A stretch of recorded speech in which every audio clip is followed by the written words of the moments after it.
मनीष कुमार है और मैं मुंबई में रहता हूँ। मुंबई में ही मेरी एक गर्लफ्रेंड है जिसका नाम अनु कुमारी है। वो देखने में बहुत सुंदर है। एक बार मैं अनु के घर उसके बिना बताए पहुंच गया था। तब अनु ने कोई बहाना बनाकर मुझे गेस्ट रूम में बैठाया और फिर वो मुझ पर बहुत नाराज हुई। वो नहीं चाहती थी कि मैं उसके घर आऊं और सबकी नज़र मुझ पर पड़ जाए। वो मुझसे छुप छुप कर ही मिलती थी और उसी तरह उसे मज़ा आता था। तभी अनु की मॉम बैठक में आ गई। अनु ने मेरा परिचय एक मित्र के रूप में कराया। अनु की माँ अनु की तरह ही रूपवती थी। उनकी उम्र कोई 40 वर्ष के लगभग होगी। मैं उन्हें बहुत ही ध्यान से देख रहा था। उसकी मॉम ने भी मेरे देखने के अंदाज से समझ लिया था कि मैं उन्हें देख रहा हूँ। तभी उसकी मॉम ने मुझसे कहा, कुमार जी। मैंने कुछ कहा, आपका ध्यान किधर है? ओह माफ़ करना मॉम। मैं कुछ सोचने लग गया था। फिर से प्लीज़ कह दीजिए। तब अनु की मॉम ने दोबारा पूछा, आप ठंडा गर्म कुछ लेंगे? मैंने तुरंत कहा, नहीं बस धन्यवाद, मुझे जल्दी जाना है। तभी अनु की माँ ने कहा कि प्लीज़ आप बैठिए ना। लेकिन मैं बोला नहीं, बस मुझे भी अब निकलना है। तो उन्होंने कहा कि आप आते रहिए। उनकी नज़रों से मुझे लगा कि शायद वो यह भी जान गई थी कि यदि मैं वो हूँ तो उसकी बेटी तो ज़रूर ही होगी। अनु की मॉम इतना कहकर चल दी। तभी अनु ने तीखी आवाज़ में कहा, ए क्या देख रहे हो? अरे यार, तेरी मॉम है या जादू, बिल्कुल तेरे जैसी। मैं उसकी मॉम की सुंदर यादें संजोए हुए मनीषा के यहाँ से चला तो आया, पर घायल दिल हाय हाय करता रहा। शायद पहली नज़र में दिल चला जाना इसी को कहते होंगे। अब मैं अनु की मॉम के चक्कर में रोज़ उसके घर जाने लगा। उसकी मॉम कभी मिलती और कभी नहीं मिलती। क्या करूं, क्या ना करूं, समझ में नहीं आ रहा था। पर अचानक एक दिन मेरे दिमाग में एक खुराफाती विचार कौंध गया और मैं तुरंत उसे अमल में लाया। अनु के अंदर कमरे में जाते ही मैंने उसका मोबाइल उठाया और जल्दी जल्दी उसकी मॉम का नंबर ढूंढने लगा। फिर जल्दी से मैंने उसे कागज़ में लिख लिया।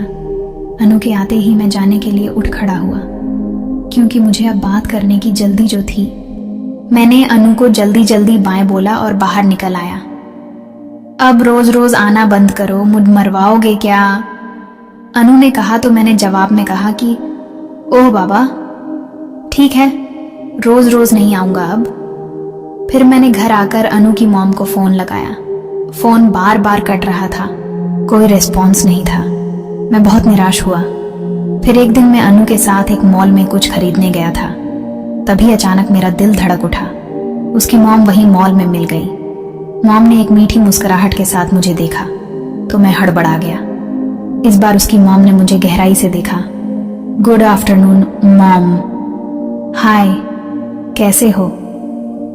आप यहाँ कैसे? मैंने एक सांस में ही सब बोल दिया। तब उन्होंने कहा कि अरे, वो मोबाइल की सिम खरीदने आई थी, ना जाने पुरानी वाली ने कैसे काम करना बंद कर दिया। तभी मैं तपाक से बोला, लाइए मैं ले आता हूँ, वो सामने मेरे दोस्त की शॉप है। फिर मैंने अपने मित्र की शॉप से उन्हें सिम दिलवा दी। मॉम ने पेपर साइन करके और फोटो देकर वो चली गई। बाकी मैंने वो पेपर पूर्ण करवाए। मैंने अनु के मॉम के फोटो की एक कॉपी और निकलवा ली और अपने पर्स में रख ली। नए नंबर को अपने मोबाइल में भी स्टोर किया और चला आया। शाम को मैंने धड़कते दिल से मॉम को फ़ोन किया। जब फ़ोन उठा तो मैंने कहा, मॉम, मैं कुमार। तब उन्होंने पहचानते हुए कहा, ओह कुमार, कैसे हो? मैंने पूछा, मॉम, सिम तो अच्छी तरह चल रही है ना? जी हाँ, आपका बहुत बहुत धन्यवाद कुमार जी, घर आइएगा। अनु की मॉम ने कहा तो मैंने कहा, ज़रूर मॉम, कोई काम हो तो बताना। अरे हाँ, मुझे हेयर ड्रायर चाहिए था, क्या दिलवा दोगे मुझे? अब मेरा दिल उछल पड़ा। मैंने तुरंत कहा, ज़रूर मॉम, मैं अभी आता हूँ। तो अनु की मॉम ने कहा, नहीं नहीं कुमार जी, आप मत आइए, मैं ही आती हूँ, आपको पिक कर लूँगी। जी जी, मैं इंतज़ार कर रहा हूँ। मैंने तुरंत कपड़े बदले, परफ्यूम लगाया, बालों को अच्छी तरह से शैम्पू किया वगैरह वगैरह। इतना तो मैं अनु के समय भी नहीं सजा संवरा था।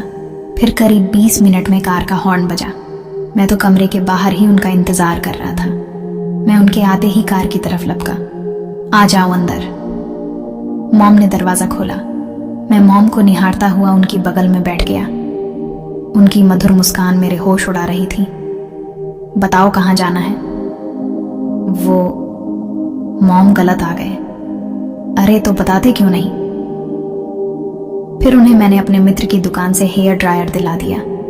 वापसी में उन्होंने एक रेस्तरां पर गाड़ी रोक दी और वेटर से पूछी, वो वाला केबिन खाली है ना?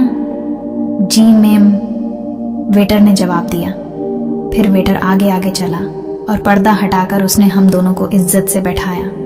मोमबत्ती को जलाकर बिजली बंद कर दी। फिर मॉम ने 2 कॉफी मंगाई। फिर सामने बैठकर मुझे देखने लगी। मैं थोड़ा अचकचा गया और बोला, आप ऐसे क्यों देख रही हैं? तो उन्होंने कहा कि मैं देख रही हूँ, मेरी बेटी ने तुम जैसा सुंदर लड़का पसंद किया है। तभी मैं बोल पड़ा, जी पसंद नहीं, बस हम दोनों दोस्त हैं। तब अन्नू की मॉम ने कहा, अच्छा बस दोस्त ही, तो क्या रोज रोज तुम मुझे देखने आते हो? मैं हकलाते हुए बोला, जी सॉरी मॉम, आप हैं ही इतनी सुंदर कि कोई एक बार देख ले तो उसका मन ही ना भरे। तब मॉम ने मजा लेते हुए कहा, अच्छा मुझसे फ्लर्ट कर रहे हो? मैं बोला, सच मॉम, आप वाकई में बहुत अच्छी हैं। मैं मॉम को अपने कब्जे में लेने के लिए सावधानी से बात कर रहा था। वो अभिनेत्री सी लगती थी। फिर उन्होंने माहौल हल्का करते हुए पूछा, कुमार तुम्हारे घर में और कौन कौन है? मैं बोला, जी एक भाई है, एक बहन है और मम्मी पापा है, पर वो सब गांव में है। मैं यहाँ बिल्कुल अकेला किराए के घर में रहता हूँ। मेरी बात सुनकर मॉम ने कहा, तो चलो घर चलें, कॉफी पिलाओगे ना? हाँ बोला, हाँ बिल्कुल। तो मॉम ने कहा, तो चलें? अब मेरे मन में खुशी थी कि मॉम तो स्वयं ही चालू निकली। मॉम ने रेस्तरां का बिल चुकाया और हम घर की तरफ चल पड़े। फिर मॉम ने कहा, अब शांत बैठे रहो और घर का रास्ता बताओ। मैं रास्ता बताता रहा और मेरे कहने पर उन्होंने मेरे घर के सामने गाड़ी को रोक दिया। मैं बहुत इज्जत के साथ उन्हें कमरे में लाया, बिस्तर पर बैठाया और बोला, अभी कॉफ़ी बना कर लाता हूँ। तब मॉम ने कहा, अरे कॉफ़ी किसे पीनी है? अभी तो पी थी। तब मैंने कहा, मॉम आपको देखकर लगता है कि मैं आपका गुलाम बन जाऊं। तब मॉम ने कहा, तो जैसा मैं कहूंगी करोगे? मैं बोला, आप कहिए तो क्या करना है? तब मॉम बोली, क्या अब भी कुछ कहने की जरूरत है? मैं सब समझ गया और फिर 1 घंटे तक घमासान वाला मैच हुआ। फिर वह सब के बाद मॉम बाहर निकल गई।